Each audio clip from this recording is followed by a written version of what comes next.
Box Optronics Tech introduces our company's best-selling product, 840nm SLED benchtop broadband light source. Our company can customize 840nm/1310nm/1550nm SLED broadband light sources according to customer requirements. We can provide broadband light sources with different powers such as 1 mW, 3 mW, and 10 mW. After receiving the goods, first check if the products and accessories are complete: power input cable, product manual, and product test report.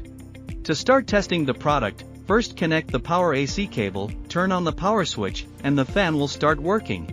Turn on the switch again to control the LCD screen, then connect the optical fiber and the optical power meter. Box Optronics Tech uses the Thorlab CLD1015 and S121C power meters, and after confirmation, enable LD. When the current is set to 50 mA, the power displayed on the power meter is 0.3 mW. Then adjust the working current according to the customer's needs.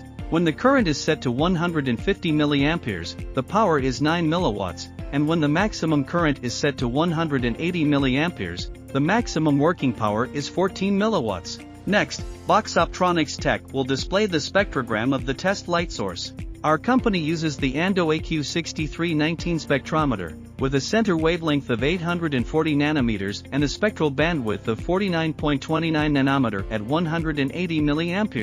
Box Optronics Tech can customize product wavelengths, output power, fiber types, and fiber connectors according to customer application scenarios. It meets the industry RoHS standard and is widely used in optical sensing, medical imaging, optical coherence tomography, or other fields. Box Optronics Tech has been conducting pre-shipment aging testing of products and providing customers with product testing reports. Fully meets the shipping standards of Box Optronics Tech. The copyright of this video ultimately comes from Box Optronics Tech.